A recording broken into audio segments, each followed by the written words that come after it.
Dear students, good morning all of you.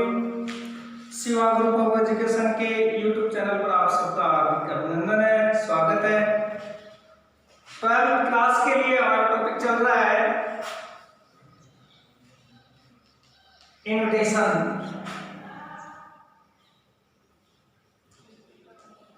मैंने आपको पिछले दो वीडियो में फॉर्मल इनविटेशन का रिप्लाई बताया है। फॉर्मल इनविटेशन का क्या बताया है? रिप्लाई ये बताया। उसमें मैंने आपको रिप्लाई बताया था दो प्रकार की होती हैं, एक तो एक्सेप्टिंग रिप्लाई और एक डिक्लाइनिंग रिप्लाई। डिक्लाइनिंग रिप्लाई मुझे उम्मीद है फॉर्मल जो इनविटेशन का रिप्लाई है, एक्सेप्टिंग और डिक्लाइनिंग, ये दोनों आपको अच्छी तरह से समझ में आ गई होंगी। मैंने आपको एक क्वेश्चन भी दिया था कि भाई आप उस क्वेश्चन को हल कर लेना। आपने उस क्वेश्चन को निश्चित रूप से हल कर दिया है। आज हम यहाँ इस टॉपिक में हम सीखने जा रहे हैं इनफॉर्मल इनविटेशन का रिप्लाई। आज हम क्या सीख रहे हैं? इनफॉर्मल इनविटेशन का रिप्लाई आज हम ये सीखने जा रहे हैं, ठीक है ना। फर्स्ट वीडियो में मैंने आपको बताया था फॉर्मल और इनफॉर्मल में मूल रूप से क्या अंतर होता है।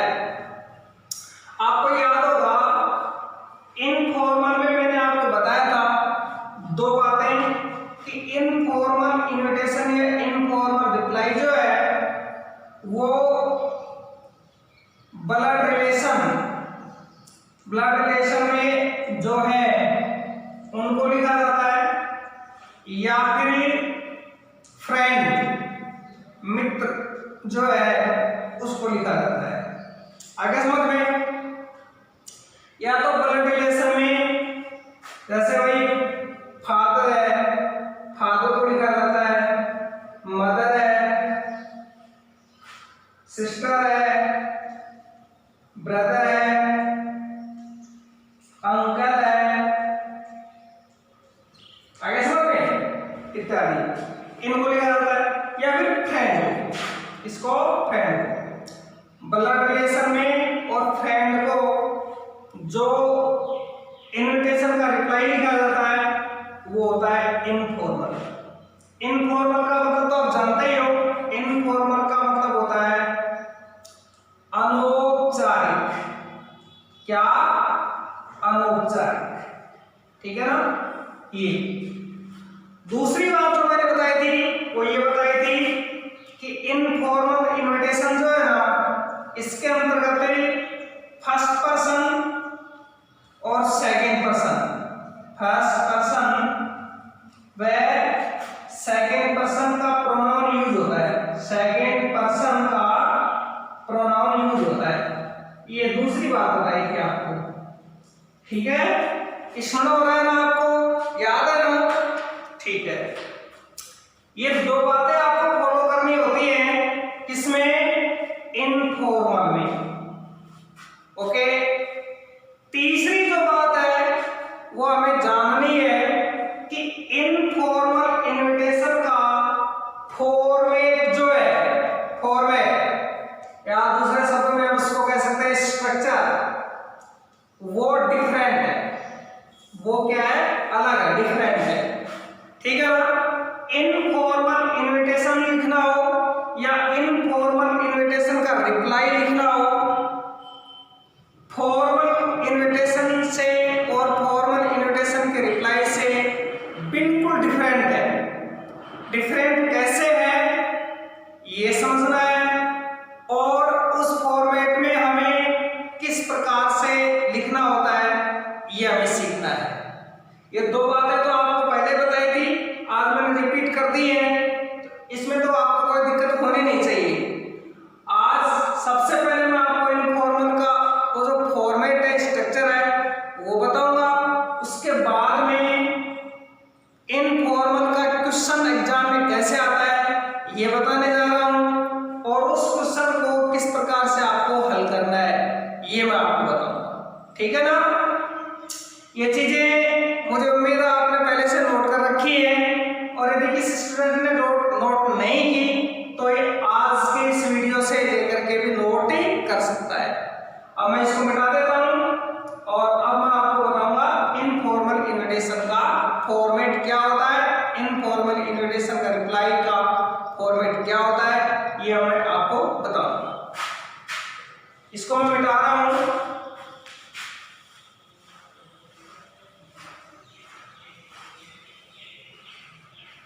देखिए मित्रों, इनफॉर्मल चाहे हम इनविटेशन लिखें या इनफॉर्मल इनविटेशन का हम रिप्लाई लिखें, ठीक है, एक ही बात है। इसका स्ट्रक्चर क्या होता है, इसका फॉर्मेट क्या होता है, हमें किस प्रकार से लिखना चाहिए। सबसे पहले तो आपको अपनी जो नोटबुक है उस नोटबुक में इस प्रकार से, जिसे हम देसी भाषा में बोलते हैं हास्य खींचना, इस प्रकार से हास्य खींचते हैं, ठीक है ना। इधर आंसर लिखते हैं, लिख दिया। फर्स्ट में ये जो मैंने लाइन खींची है, फर्स्ट में सबसे पहले इस लाइन के पास से, यहां से, ये आप मेरा पॉइंट देख रहे हो, यहां से हमें स्टार्ट करना है, और स्टार्ट में क्या लिखना है हमें, सेंडर्स एड्रेस, सेंडर से एड्रेस, ये लिखना है। ओके, सेंडर्स एड्रेस लिखने के बाद में दो लाइन छोड़ देनी है, एक लाइन छोड़ देनी है, ये तो मैटर नहीं है कि फिक्स है भाई दो लाइन छोड़नी है, एक लाइन छोड़ना है। आगे समझ अपने पेपर के अकॉर्डिंग, पेपर का आकार साइज थोड़ा सा बड़ा है, दो लाइन छोड़ सकते हैं, पेपर का साइज थोड़ा छोटा है तो एक लाइन छोड़ सकते हैं, ठीक है ना। जैसे मान लीजिए पेपर का साइज है थोड़ा बड़ा है तो दो लाइन हम छोड़ देते हैं, ये लो दो लाइन छोड़ दी नोटबुक की। फिर क्या लिखना है, इसी क्रम में यहां से हमें लिखनी होती है डेट। क्या लिखनी होती है, डेट लिखनी होती है।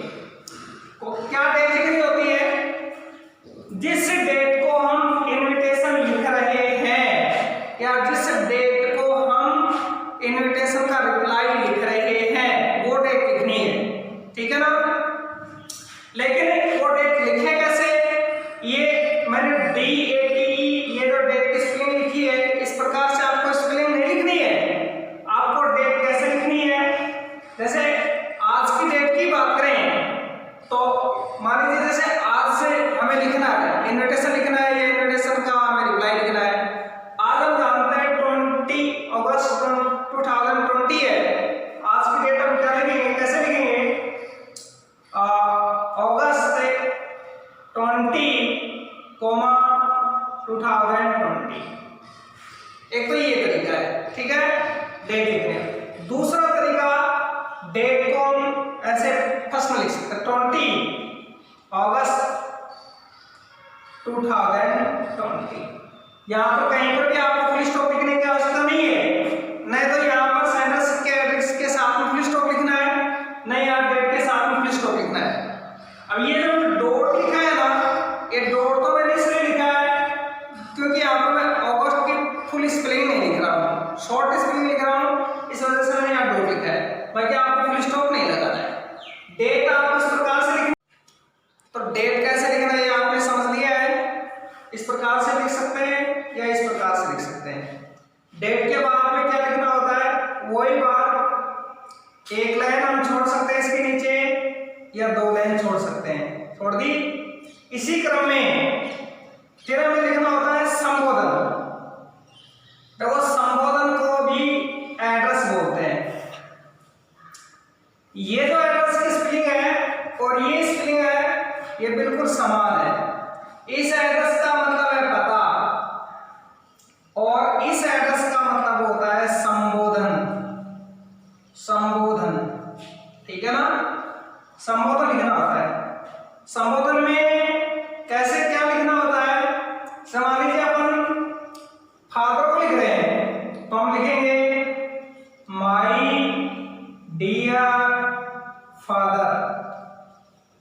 मदर को लिख रहे हैं तो माई डियर मदर, ठीक है ना। फ्रेंड को लिख रहे हैं तो माई डियर फ्रेंड, ठीक है। यंगर ब्रदर को लिख रहे हैं तो माई डियर।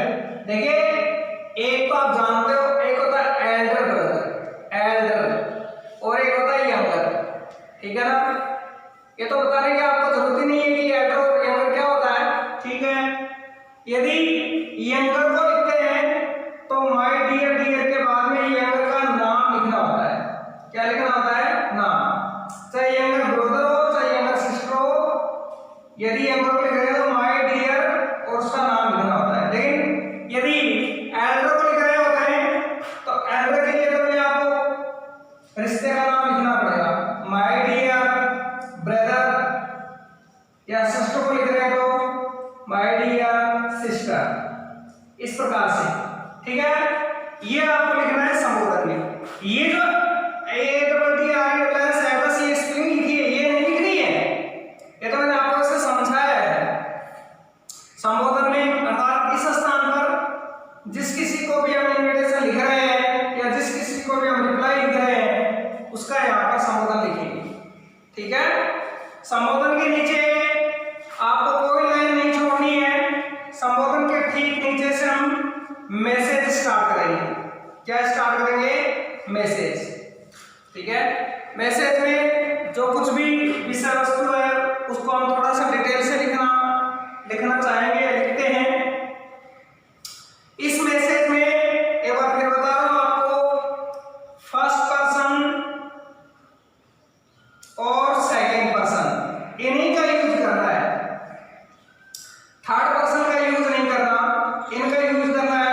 थर्ड पर्सन जैसे ही, सी, इट, दे, या कोई भी नाम, नेम, एनी नेम, ये नहीं आना चाहिए, ठीक है ना।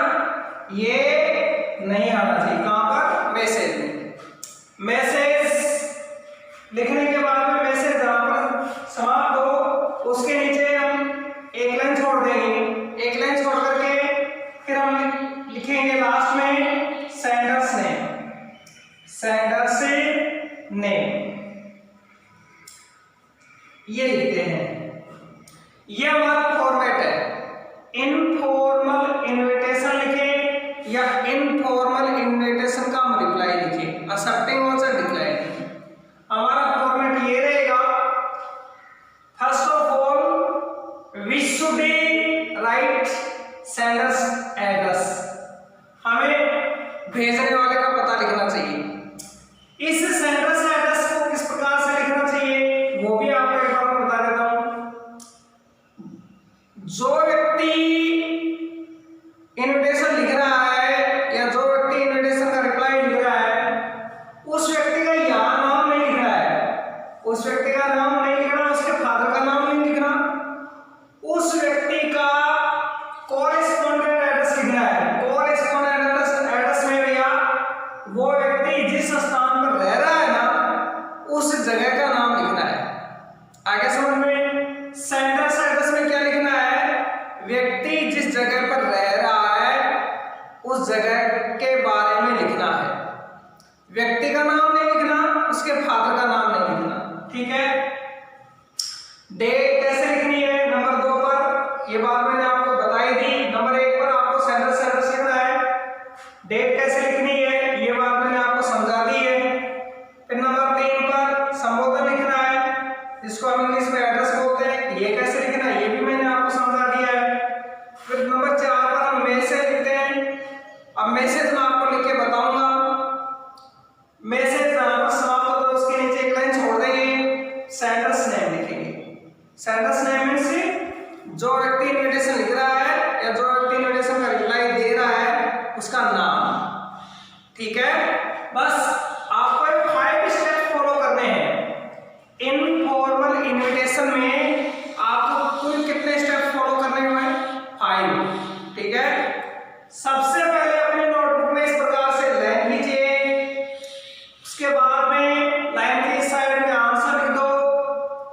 आंसर के बिल्कुल सामने सबसे पहले आंसर लिखते समय सेंटर एड्रेस लिखेंगे। सेंटर एड्रेस कैसे लिखना है ये मैंने आपको बता दिया है। फिर डेट लिखेंगे, उसके बाद में संबोधन लिखेंगे। संबोधन कैसे लिखना है ये मैंने आपको बता दिया है। फिर मैसेज लिखेंगे, मैसेज लिख करके अभी मैं आपको बताने वाला हूँ। मैसेज में आपको जो चीज ध्यान में रखनी है वो क्या रखनी है, मैसेज के अंदर फर्स्ट पर्सन और सेकंड पर्सन प्रोनाउन का यूज होता है। मैसेज में थर्ड पर्सन का यूज नहीं होता है, यह आपको विशेष रूप से ध्यान देना है। और एक चीज आपको और भी ध्यान देनी है, मैसेज को हमें विस्तार से नहीं लिखना है, बिल्कुल संक्षिप्त में लिखना है, कम से कम शब्दों में लिखना है। लेकिन हमारी लैंग्वेज इस प्रकार से होनी चाहिए कि उन कम शब्दों से ही पढ़ने वाले को बहुत सारी चीजें समझ में आ जाए। इस प्रकार से हमें मैसेज लिखना चाहिए।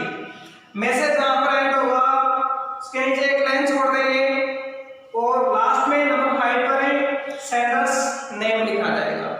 तो मुझे उम्मीद है मैंने इनफॉर्मल इन्विटेशन का जो आपको ये फॉर्मेट बताया है, आपको किस प्रकार से लिखना है, आपको इन 5 स्टेप्स को फॉलो करना है, ये आपको अच्छी तरह से समझ में आ गया है। इसमें कोई दिक्कत वाली बात है नहीं, बिल्कुल क्लियर हो गया है। अब मैं आपके सामने एग्जाम में इनफॉर्मल इन्विटेशन का जो रिप्लाई का क्वेश्चन आता है वो क्वेश्चन मैं आपके सामने ब्लैक बोर्ड पर लिखता हूँ, ठीक है। फिर उसका आंसर किस प्रकार से लिखना चाहिए वो आंसर भी लिख करके आपको बताता हूँ। ये चीजें आप अपनी नोटबुक में अच्छी तरह से उतार लें, लिख लें।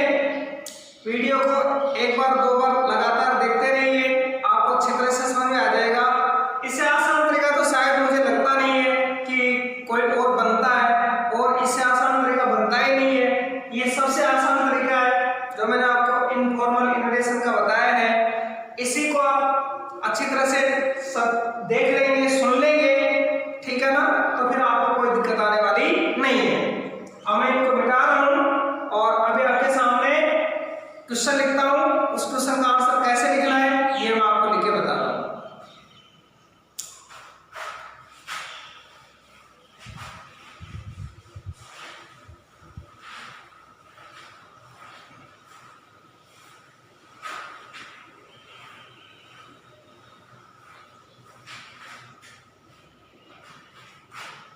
क्वेश्चन है, suppose you are Mohit living in Jaipur.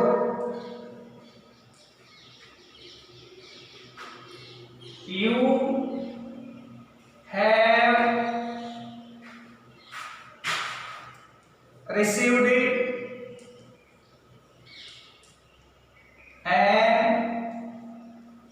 invitation from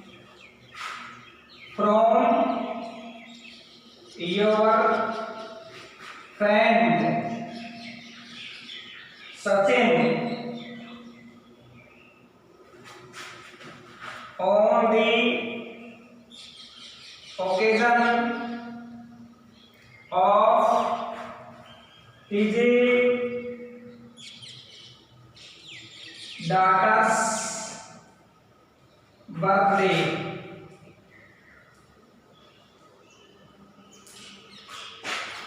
Writing an informal reply accepting that invitation.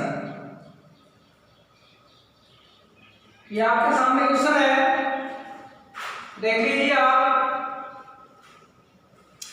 Suppose you are Mohit living in Jaipur, you have received an invitation from your friend Sachin on the occasion of his daughter's birthday, write an informal reply accepting the invitation। ठीक है, इस प्रकार से informal का आता है। इस question को हम समझेंगे। सपोज कल्पना करो यू आर मोहित, तुम मोहित हो, लिविंग रह रहे हो इन जयपुर, जयपुर में। यू हैव रिसीव्ड इट, आपको प्राप्त हुआ है, एन इनविटेशन, एक निमंत्रण, फ्रॉम योर फ्रेंड सचिन, तुम्हारे मित्र सचिन के पास से, on the occasion of his daughter's birthday, उसकी बेटी के जन्मदिन के अवसर पर। राइट, लिखो एन इनफॉर्मल रिप्लाई, एक अनौपचारिक जवाब, एक्सेप्टिंग, स्वीकार करते हुए, द इनविटेशन, इस निमंत्रण। ठीक है, ये क्वेश्चन आपके सामने। क्या करना है, क्वेश्चन में क्या पूछा गया है आपको अच्छी तरह से समझ में आ गया। आपको क्या करना है, आपको इनफॉर्मल इनविटेशन का रिप्लाई लिखना है, और इनफॉर्मल इनविटेशन का जो हम रिप्लाई लिखे हैं वो कैसा होगा, रिप्लाई एक्सेप्टिंग होगा। कैसा होगा, एक्सेप्टिंग। तो ये जो क्वेश्चन है आप अपनी नोटबुक में उतार लेना। अब मैं इस क्वेश्चन को आपके सामने हल करके बताता हूँ। जो मैंने आपको 5 स्टेप्स बताए हैं, उन स्टेप्स को फॉलो करते हुए हम इस क्वेश्चन का आंसर लिख रहे हैं। ठीक है ना, इस क्वेश्चन को मैं आप रिमूव कर देता हूँ और इसका आंसर है जो मैं लिख देता हूँ। क्वेश्चन आपको समझ में आ गया होगा।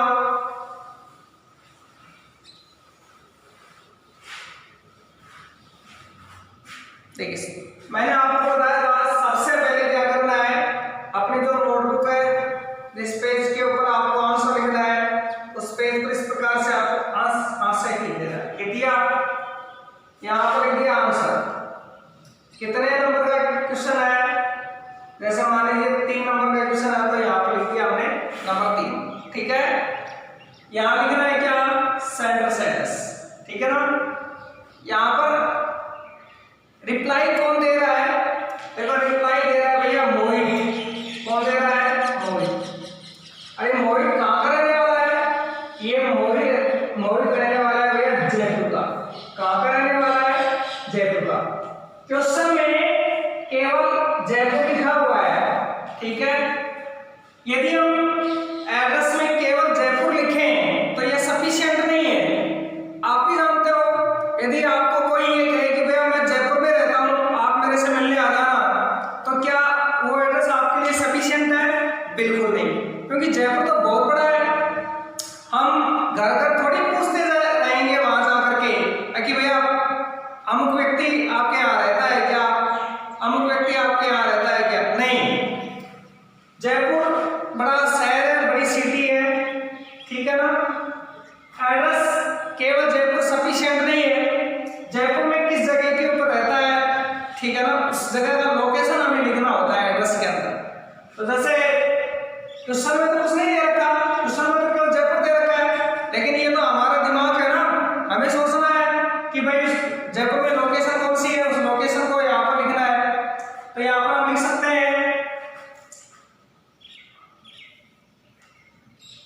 शर्मा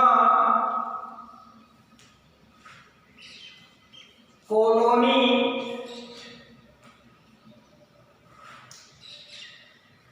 सोडाला, जयपुर। ये जयपुर में कहाँ रहता है, लोकेशन हो गया। ठीक है ना, कहाँ रहता है भैया, शर्मा कॉलोनी में रहता है। शर्मा कॉलोनी कहाँ है, सोडाला में है। सोडाला कहाँ है, जयपुर में। इस प्रकार से आपको ये एड्रेस लिखना है। मेरी बात आपको समझ में आ गई होगी। ठीक है, एड्रेस के बाद में आपको क्या लिखना है, सेकंड स्टेप में मैंने आपको क्या बताया था, सेकंड स्टेप में मैंने आपको बताया डेट लिखनी है। तो यहाँ पर आपको नोटबुक में 2 लाइन छोड़ देनी है, डेट लिखनी है। मान लीजिए जैसे आज की डेट में हम रिप्लाई लिख रहे हैं, तो भैया आज की डेट हम कैसे लिखेंगे, मैंने आपको बताया था, लिख दिया मैंने अगस्त 2020। ओके, ये डेट हो गया। थर्ड स्टेप में मैंने आपको क्या बताया था, थर्ड स्टेप में मैंने आपको एड्रेस बताया था। एड्रेस का मतलब संबोधन भी होता है, एड्रेस का मतलब पता भी होता है, ये तो मैंने आपको बता ही दिया। थर्ड स्टेप में हमें क्या लिखना है, संबोधन। मोहित है, ये किसको रिप्लाई लिख रहा है? मोहित अपने फ्रेंड को रिप्लाई लिख रहा है, ठीक है ना। मोहित के फ्रेंड का क्या नाम है? मोहित के फ्रेंड का नाम है सचिन, ठीक है। तो यहां लिखेंगे माई डियर सचिन, ओके। ये हो गया एड्रेस, ये संबोधन हो गया। संबोधन लिखने के बाद में हमें नंबर 4 पर क्या लिखना होता है? नंबर 4 पर हमें लिखना होता है मैसेज। क्या लिखना होता है भैया? मैसेज। अब मैसेज लिखिए। आप सचिन को रिप्लाई क्यों लिख रहे हो भाई? आप सचिन को रिप्लाई इसलिए लिख रहे हो क्योंकि सचिन ने आपके पास इनविटेशन भेजा है, ठीक है। जिस व्यक्ति ने आपके पास इनविटेशन भेजा है, सिंपली मैंने आपको कल फॉर्मल में भी बताया था कि उसको सबसे पहले धन्यवाद ज्ञापित करते हैं। इनफॉर्मल में भी वही है, ठीक है। आपको बताना चाहिए मैसेज में कि भैया आपका मुझे इनविटेशन मिला, आपके इनविटेशन को प्राप्त करके मुझे खुशी हुई, आपके इनविटेशन के लिए मैं आपको सबसे पहले धन्यवाद देता हूं, ठीक है ना। इस प्रकार से मैसेज स्टार्ट करना है। फिर आगे हमें बताना है उस इनविटेशन में आपके पास में क्या जानकारी आई है। आपके पास में इनविटेशन के माध्यम से जानकारी आई है कि सचिन की बेटी का जन्मदिन है, तो आपको लिखना है, बताना है कि भैया आपकी बेटी का नाम लिख सकते हैं, उसका जन्मदिन है, इतने तारीख को दिन लिख सकते हैं, ठीक है ना। फिर वो समय जो इनविटेशन कार्ड में है, बर्थडे कब मनाया जा रहा है, वो टाइम, बर्थडे कहाँ मनाया जा रहा है, उस जगह का नाम, ये सारी चीजें हमें लिखनी होती है। आगे समझ में। फिर हमें लिखना है कि आपके लिए ये ओकेजन है, ये बड़ा ओकेजन है, ठीक है। आपके लिए ये दिन शुभ है, ये आपको लिखना है। और लास्ट में आपको बताना है, असक्ति लिख रहे हैं तो लास्ट में आपको बताना है कि मैं मेरे परिवार के सहित आपके वहां बर्थडे के ऊपर अवश्य आऊंगा, पहुंचूंगा, ये आपको लिखना है, ठीक है। आपको विशिंग नहीं करना, विश नहीं करना आपको। कहीं आप ऐसे विश करने लग जाओ कि बिटिया को भगवान का आशीर्वाद रहिए वगैरह, ऐसा कुछ नहीं। क्यों? क्योंकि हम वहां पहुंचने वाले हैं भैया, हम वहां जाएंगे तो वहां जाकर के विश करेंगे ना। यहाँ में उसमें कुछ नहीं लिखना है, ठीक है। तो यहाँ एक लाइन छोड़ करके क्या लिखना है? मैसेज लिखना है। मैसेज में क्या लिखोगे? फर्स्ट पर्सन सेकंड पर्सन का यूज करना है।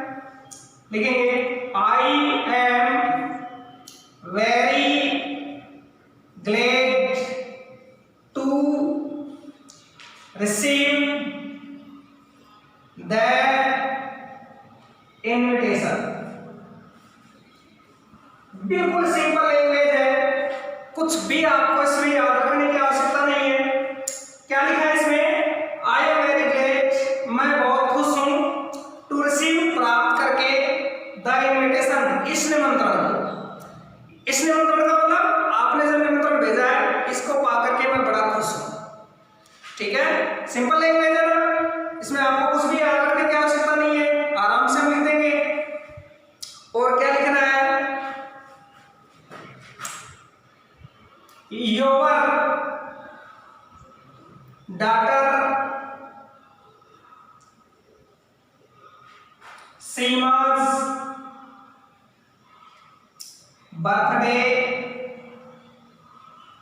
Is on September 3, 2020 Sunday at 7:15 PM at your residence।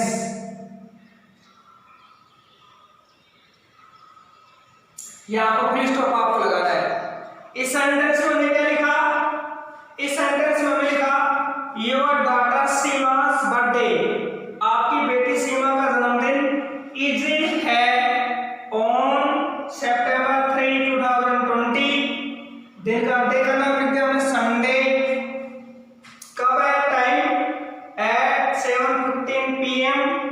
कहां पर है, एट योर रेजिडेंस, आपके निवास स्थान।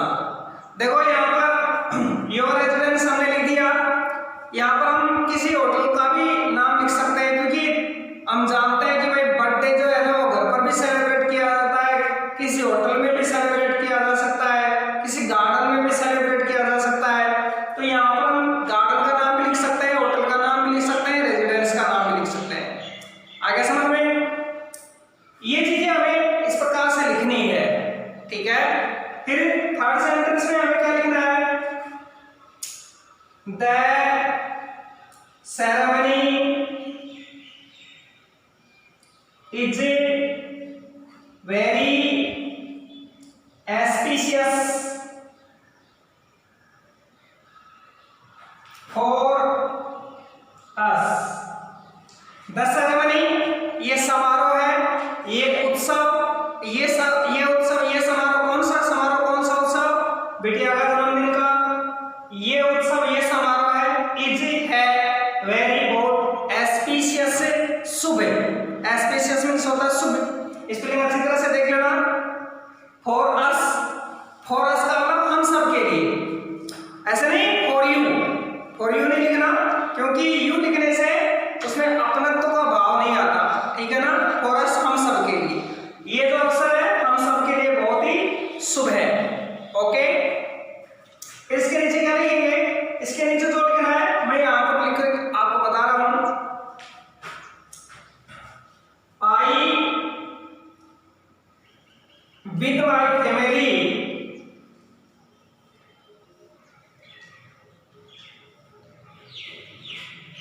shall arrive on time।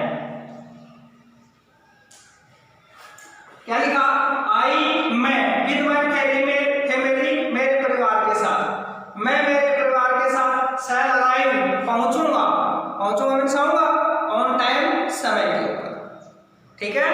मैंने आपको कहा था, बताया था कि आपको ज्यादा इसमें कुछ लंबे चौड़े स्टोरी लिखने की आवश्यकता नहीं है, आपको ज्यादा कुछ लिखने की आवश्यकता नहीं है, बस 3 लाइन 4 लाइन, इससे ज्यादा तो आपको कुछ नहीं लिखना, क्योंकि आप तो वहां पर पहुंचने वाले हो, आपको और जो कुछ भी बोलना है वो वहां पर जाकर के आप आराम से बैठ करके बातें कीजिए, बहुत समय मिलेगा आपको, ठीक है ना।